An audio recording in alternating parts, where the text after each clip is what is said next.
చెట్టు మీద బ్రహ్మ రాక్షసుడు. నాగభూషణానికి అనుకోని విధంగా కష్టాలు ముంచుకు వచ్చాయి. అతడు ఆ ఏడాదే అప్పు చేసి కూతురి పెళ్లి చేశాడు. భార్య జబ్బు పడితే బోలెడు డబ్బు ఖర్చు పెట్టి వైద్యం చేయించాడు. పొలం మీద ఎన్నో ఆశలు పెట్టుకుంటే ఆ ఏడాది వానలు సరిగ్గా లేక పంటలు పండలేదు. అప్పు ఇచ్చిన వడ్డీ వ్యాపారి ఉన్న ఇల్లు పొలం అమ్మేసి తన బాకీ తీర్చమని ఒత్తిడి చేస్తున్నాడు. ఇక తన కష్టాలు తీరే మార్గం లేదనిపించి నాగభూషణం ఆత్మహత్య చేసుకుందామనుకుని ఒక అర్ధరాత్రి సమయాన దొడ్లో ఉన్న కుంకుడు చెట్టు దగ్గరకు వెళ్ళాడు. ఆ సమయంలో అతడికి దేవుణ్ణి ఒకసారి ప్రార్థించాలనిపించింది.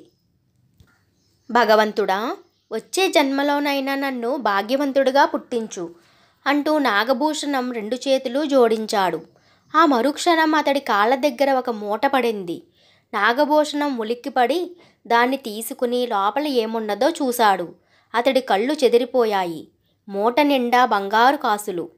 ఆఖరుకు భగవంతుడు నా మొర ఆలకించాడు అనుకుంటూ నాగభూషణం మూట తీసుకుని ఇంట్లోకి వెళ్ళి భార్యను నిద్రలేపి జరిగిందంతా చెప్పాడు. మంచివాళ్లకు భగవంతుడు ఎప్పుడూ మేలు చేస్తాడు అనుకుంటూ అతడి భార్య కాసుల్ని కళ్ళకద్దుకుని పెట్టెలో దాచింది. ఆనాటితో నాగభూషణం దరిద్రం తీరిపోయింది. అప్పులన్నీ తీర్చేసి మరి కాస్త పొలం కూడా కొనుక్కుని సుఖంగా బతకసాగాడు. అయితే ఇప్పుడు నాగభూషణానికి మరొక ఇబ్బంది ఎదురైంది. తండ్రి దగ్గర బాగా డబ్బు చేరడంతో అతడి పెద్ద కొడుకు అల్లరి చిల్లరగా తయారై జోదగృహాల వెంట తిరగసాగాడు. ఒక రోజున జోదగృహంలో పెద్ద గొడవ జరిగింది. ఆ గొడవలో నాగభూషణం కొడుకు కొట్టిన దెబ్బలకు ఆ ఊళ్ళోని ఒక రత్నాల వ్యాపారి కొడుకు స్పృహ తప్పి పడిపోయాడు. అతడు బతకడని అంతా అనుకున్నారు. నాగభూషణానికి ఏం చేసేందుకు పాలుపోలేదు. కొడుక్కు మరణశిక్ష పడితే వాడు దక్కకుండా పోవటం అట్లా ఉంచి తనను అందరూ హంతకుడి తండ్రి అంటూ అవమానిస్తారు. ఇంతకన్నా చావు మేలనుకుంటూ నాగభూషణం లోగడలాగానే అర్ధరాత్రి వేళ కుంకుడు చెట్టు దగ్గరికి పోయి, భగవంతుడా, నా కొడుక్కు హంతకుడన్న అపఖ్యాతి రాబోతుంది. వచ్చే జన్మలోనైనా బుద్ధిమంతుడైన కొడుకును ప్రసాదించు అన్నాడు. ఆ సమయంలో చెట్టు కొమ్మల్లోంచి ఆ రత్నాల వ్యాపారి కొడుకు నిక్షేపంలా ఉంటే నీ కొడుకు హంతకుడెలా అవుతాడు అన్న మాటలు వినిపించినాయి. నాగభూషణం ఆశ్చర్యపోతూ చెట్టు కొమ్మల్లోకి చూశాడు. ఏమీ కనిపించలేదు. భగవంతుడే తనకు అలా చెప్పి ఉంటాడని అతడికి తోచింది. వెంటనే అతడు బయలుదేరి రత్నాల వ్యాపారి ఇంటికి వెళ్ళాడు.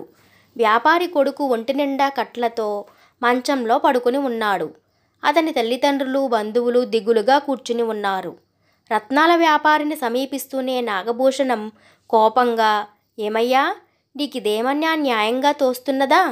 నా మీద నీకు పగ ఉంటే మరో విధంగా తీర్చుకోవచ్చు, కానీ నా కొడుకు మీద ఇలాంటి అన్యాయపు ఆరోపణ చేస్తావా? నిక్షేపంలో ఉన్న నీ కొడుక్కు దొంగకట్లు కట్టి నా కొడుకు కొట్టాడని అందరికీ చెబుతావా అన్నాడు. రత్నాల వ్యాపారి ఏదో జవాబివ్వబోతుండగా అతడి కొడుకు చప్పున మంచంలోంచి లేచి కూర్చుని, ఈ కట్లేమిటి, ఈ గొడవేమిటి, చీచీ, ఇదంతా చెడ్డ చిరాగ్గా ఉన్నది అంటూ కట్లు విప్పేసుకున్నాడు. అతడి ఒంటి మీద చిన్న గాయపు గుర్తైనా లేదు. అందరూ ఆశ్చర్యపోయారు.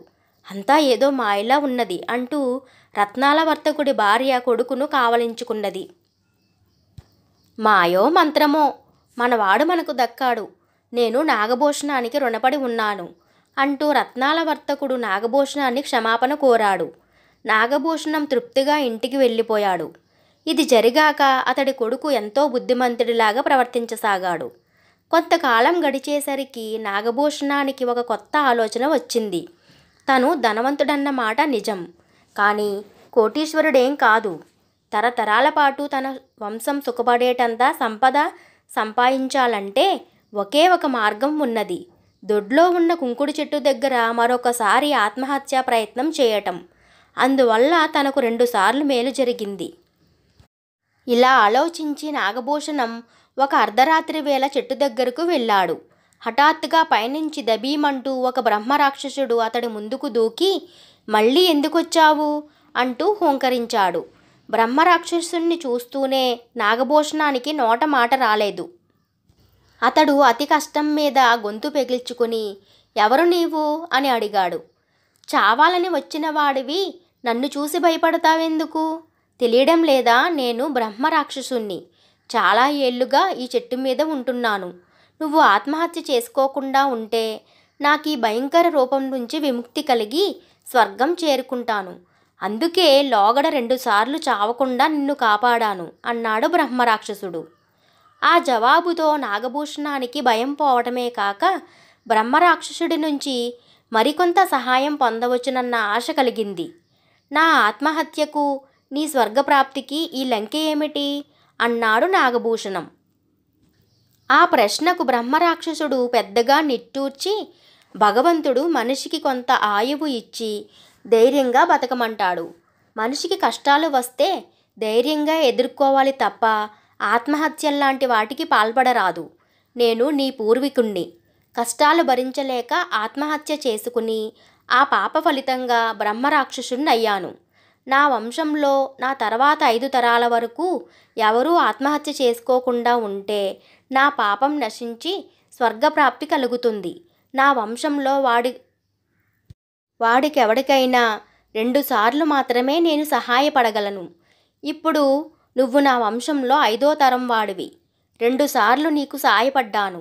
ఇప్పుడు నువ్వు ఆత్మహత్య చేసుకుని నాతో పాటు ఈ చెట్టు మీద తోడుగా వచ్చినా సరే, లేదా బతికినంతకాలం ధైర్యంగా బ్రతికి నన్ను స్వర్గంలో కలుసుకున్నా సరే అని చెట్టు మీదకి ఎగిరిపోయాడు. నాగభూషణం ఆ తర్వాత మళ్ళీ ఎన్నడూ ఆత్మహత్యా ప్రయత్నం తలపెట్టలేదు. ఈ కథ మీకు నచ్చినట్లయితే లైక్ చేయండి. ఇలాంటి మరిన్ని కథల కోసం మన ఛానల్ని సబ్స్క్రైబ్ చేసుకోండి. Thank you for watching.